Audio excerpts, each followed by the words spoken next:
Praise the lord. మన ప్రభువును రక్షకుడును యేసుక్రీస్తు నామానికి మహిమ కలుగును గాక.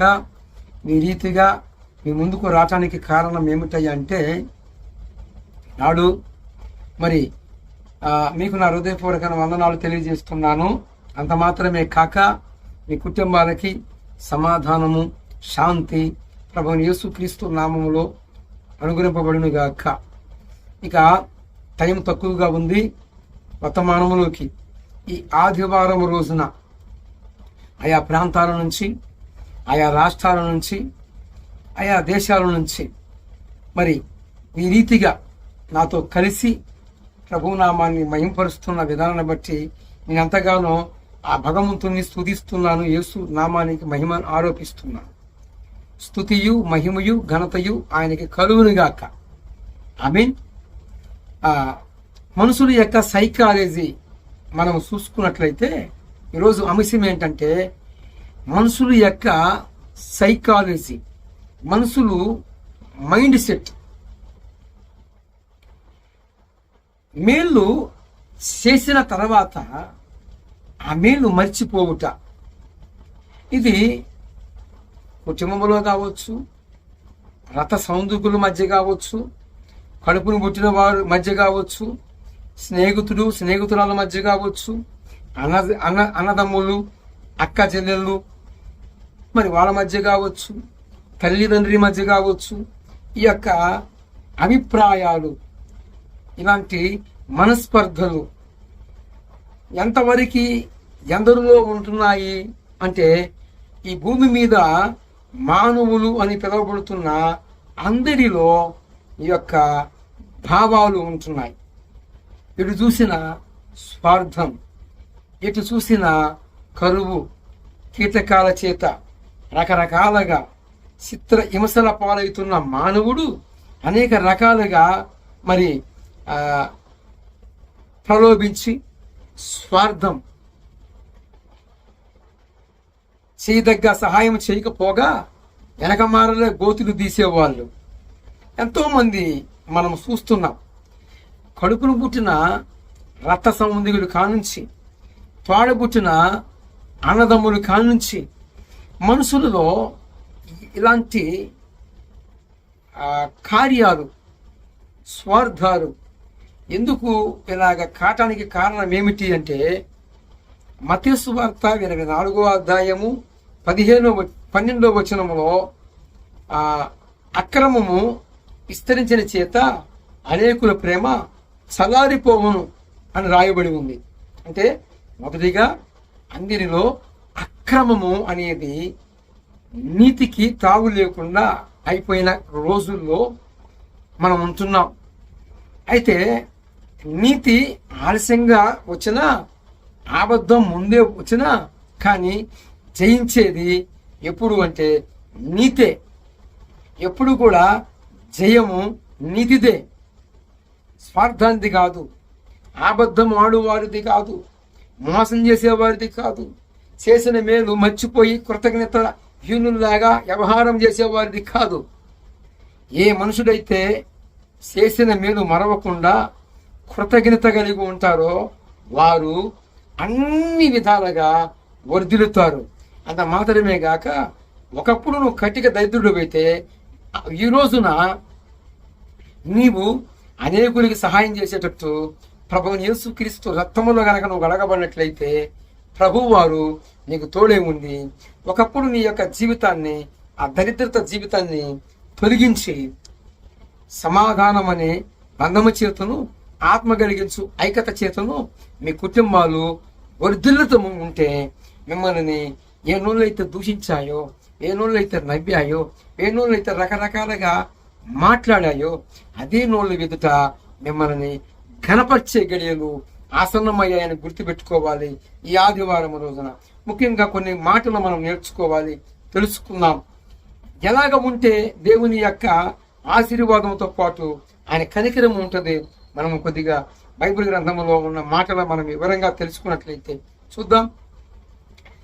కీర్తనల గ్రంథము 78వ కీర్తన 56వ వచనములో, మహోన్నతుడైన దేవుణ్ణట వారు శోధించారట, దేవుని మీద తిరుగుబాటు చేశారట, దేవుడిచ్చు ఆజ్ఞలని వారు పాటించలేదట, వారు తప్పిపోయారట.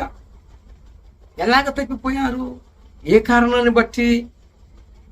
దేవుడు మహోన్నతుడైన దేవుణ్ణట వాళ్ళు ఏం చేశారు? శోధించారట, దేవుని మీద తిరుగుబాటు చేశారట అని అక్కడ ఈ మాటలు రాయబడి ఉన్నాయి. కీర్తన గ్రంథము 78వ కీర్తన 56వ వచనంలో నేను చెబుతున్న మాటలు ఉన్నాయి. కాబట్టి నా ప్రియులారా, వీరు ఎవరు? ఒకసారి మనం ఐగుప్తు దేశానికి వెళ్ళినట్లయితే ఏమండి, ఇప్పుడు ఎలాగెళ్తామన్నా వెళ్ళలేమో అంటారేమో. అన్నిటికంటే ఏకంగా పోయేది ఏంటిది? మనస్సు. మనస్సుని మించినది ఏకంగా పోయి ప్రయాణం చేసేది ఏదీ లేదు. అలాగా ఐగుప్తు దేశాన్ని మనం వెళ్ళాలి. ఇప్పుడు వెళదాం. మనం ఇక్కడే ఉంటాం, మన మనసు అక్కడికి వెళ్ళాలి. అక్కడ దేవుడు చేసిన కార్యాలను మనం చూద్దాం. ఎలా చూద్దాం? నిర్గమాకాండము 3వ అధ్యాయములో, సంఖ్యాకాండము 14వ అధ్యాయములోను 13వ అధ్యాయములోను మనం చూసుకున్నట్లయితే, నిర్గమాకాండము 3వ అధ్యాయంలోనేమో ఒక నమ్మకమైన దాసుని సేవకుని నిర్మించి ఐగుప్తు దేశానికి పంపించి అక్కడ పలు విధాలుగా అద్భుతాలు జరిగించి సుశిక్రియలు, మహత్కార్యాలు, నానా విధమైన అద్భుతాల చేత దేవుని ప్రజలని ఆ యొక్క దేశము నుండి, బానిస సంఖ్యల నుండి తోలుకొని పాలుతీనలు ప్రవహించే ఆ పరమకాణానికి చేర్చాలని దేవుని అధిష్టానమైంది. కానీ మహోన్నతుని మీద మనుషులుగా మన పూర్వీకులు ఏం చేశారు? తప్పే చేశారు, తిరుగుబాటు చేశారు. దేవుడు చేసిన మేలులను మర్చిపోయి కృతజ్ఞతాహీనులుగా వ్యవహారం చేశారండి. ఏమండి? దేవుడు చేసిన మేలులను మర్చిపోయి నేను ముందు చెప్పిన ప్రకారముగా ఎవరి మీదికి ఆశీర్వాదం వచ్చింది అంటే, దేవుడు చేసిన మేలులతో పాటు మనుషులుగా అప్పుడప్పుడు సహాయపడతారు. కానీ ఆ సహాయానికి కొన్ని సందర్భాలలో ఏం చేస్తారంటే గోతులు తీస్తూ ఉంటారు. ఏం చేస్తారండి? గోతులు తీస్తూ ఉంటారు. పైగా వారు ఎవరై అంటే మనకు తెలిసిన వారే, మన తెలియని వాళ్ళు కాదు సుమి, తెలిసిన వ్యక్తులే. పర్సనల్ మనతో అనేక రకాలుగా తిరుగుతూనే ఉంటారు. మరి ఎదురు పడినప్పుడు వందనాలు బ్రదర్, వందనాలు అన్న అని కూడా చెప్తారు. కానీ తీరా మనం చూసినట్లయితే వెనక మారనే గోతులు తీస్తారు. సామెతల గ్రంథంలో ఒక మాట చెప్పబడింది, గుంట తవ్వువాడు ఆ గుంటలోనే పడిపోవను, చెరిపివాడు అతడు చెరిపివేయబడును, చెరపకురా నీవే చెరిపేయబడతావు అని పరిశుద్ధ గ్రంథములు రాయించాడు. గలతీ పత్రిక 6వ అధ్యాయము 7వ వచనంలో కూడా మోసపోకుడి, దేవుడు ఎక్కిరింపబడు.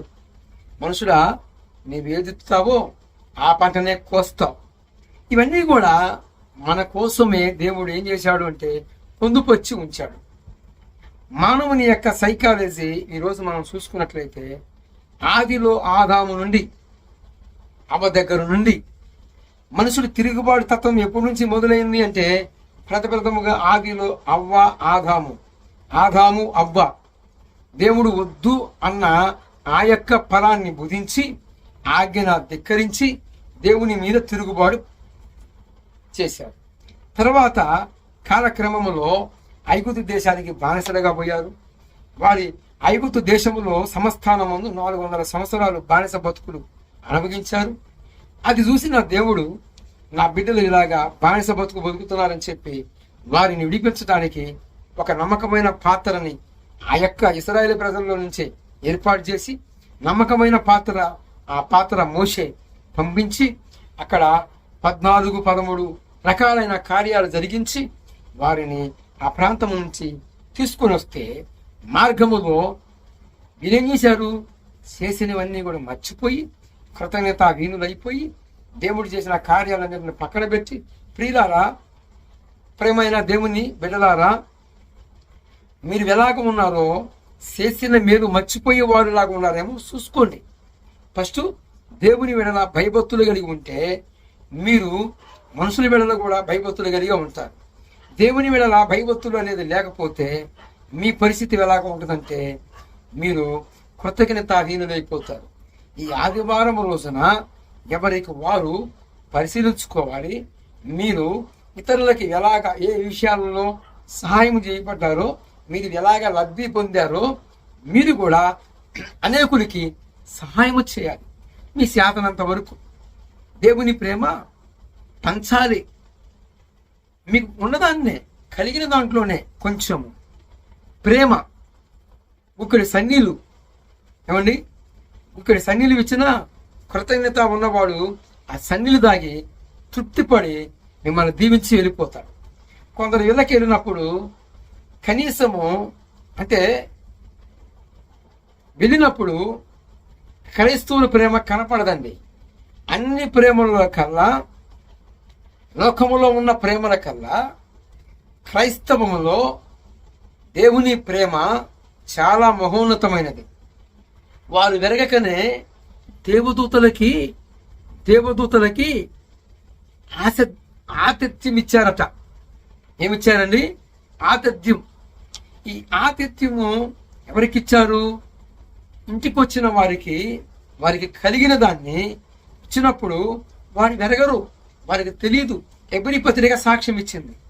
వారు వెరగగానే దేవదూతలకి ఆతిథ్యం ఇస్తే ఆ ఆతిథ్యాన్ని సేకరించి వారిని దీవించి వెళ్ళిపోయారు. కొన్ని సందర్భాలలో దేవుడు కూడా వస్తాడు, పర్సనల్గా, వ్యక్తులుగా, తెలిసిన వ్యక్తులుగా, తెలిసిన వారిగా కొన్ని సందర్భాలలో వచ్చే అవకాశం ఉంది. కానీ దేవుడే వస్తే కొందరు ఎలాగుంటారంటే, ఇళ్ళకి పోయినప్పుడు కొంతమంది సైకాలజీ మనుషులు చూసినప్పుడు కనీసం మంచినీళ్ళు కూడా ఇవ్వరండి. పూర్వకాలాలలో బంధువులు వచ్చినా, ఎవరన్నా ఇళ్ళకి వచ్చినా కాళ్ళకి ఫస్ట్ వారు అనిలైనా, దేవుని వెరగని వారైనా కాళ్ళకి నీళ్ళు ఇచ్చేవాళ్ళు.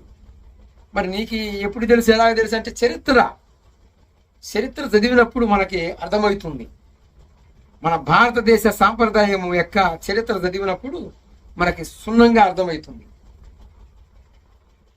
కానీ ఈ రోజున మనం ఇళ్ళకి వెళ్ళినప్పుడు కానీ నేనైనా ఎవరైనా సరే ఈ యొక్క అనుభవం పాఠాలు ఎవరికైతే ఇలాంటి జరిగాయో వారికి అందరికీ అర్థమైపోయి, కనీసము ఇంటికి వెళ్ళినప్పుడు కనీసము మంచినీళ్ళు ఇవ్వలేని పరిస్థితిలో ఉన్నారు.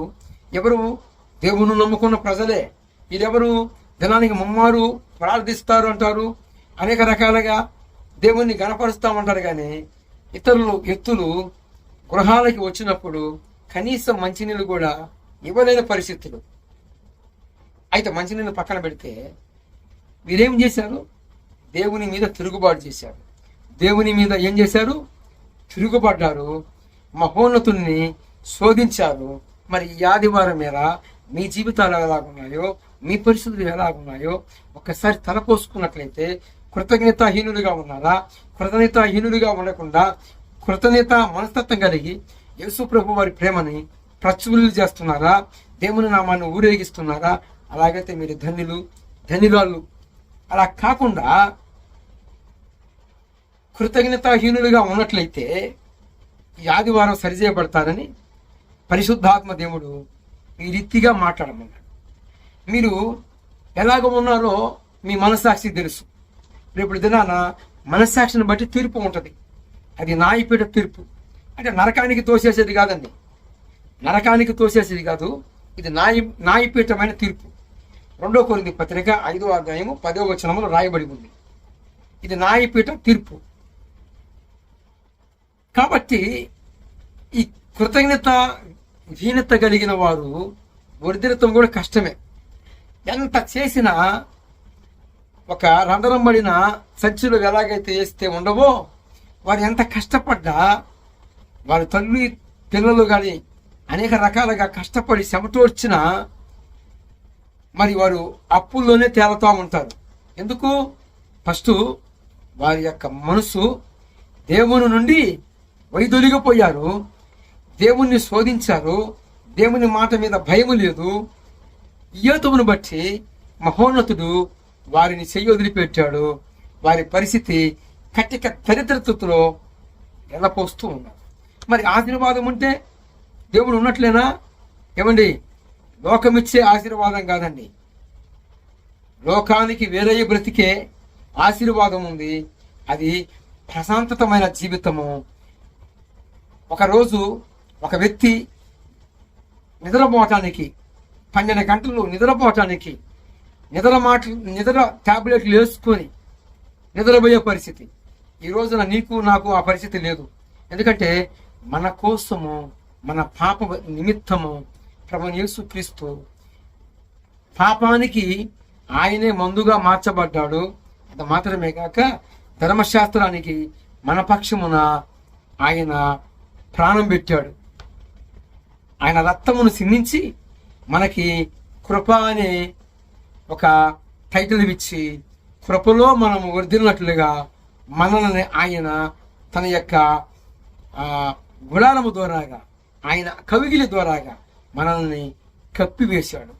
కాబట్టి ఈ ఆదివారం రోజున ఈ యొక్క వర్తమానం వింటున్న మీరు కృతజ్ఞతాహీనులుగా ఉన్నారా? హీనులుగా ఉన్నారా? అయోగ్యులుగా ఉన్నారా? ఏగులుగా ఉన్నారా? ఎవరు ఆశీర్వాదం పొందుకుంటారో, శ్రద్ధాభక్తులతో సేకరించారో, ప్రభునందు దేవుని పెట్టినారా? మీ జీవితాలు ఎలాగున్నాయో పరిశోధించుకొని ఈ యొక్క నా మాటలు శ్రద్ధాభక్తులతో స్వీకరించాలని నేను నమ్ముతూ మనసారా ఈ యొక్క మాటలని మీ హృదయంలో ప్రభువారు నీరుగట్టి ఫలింప చేనుగాక. మన పితరులు పూర్వులు యెహోవాని శోధించారు, ఆయన మీద తిరుగుబాటు చేశారు. అలాగే మీరు ఉన్నారేమో చూసుకొని చాలా మంది పాస్టర్ల మీద తిరుగుబాటు చేస్తున్నారు, క్రైస్తవుల మీద తిరుగుబాటు చేస్తున్నారు, సంఘాల మీద తిరుగుబాటు చేస్తున్నారు. కానీ ఒక రోజున వారికి ఉంది, తీర్పు ఉన్నది. ఆ తీర్పులో ఎలాగ ఉంటుందంటే పాతాళ అగ్నికి వెళ్ళిపోతారు. మరి మీరు ఎలాగ ఉన్నారో చూసుకొని మీరు మరి ఏ విధానంలో ఉన్నారో, ఏ పాయింట్స్ పరిశుద్ధాత్మ దేవుడు మాట్లాడాడో వాటన్నిటిలో కూడా మీరు సరిచేయబడాలని నా ప్రగాఢ విశ్వాసం.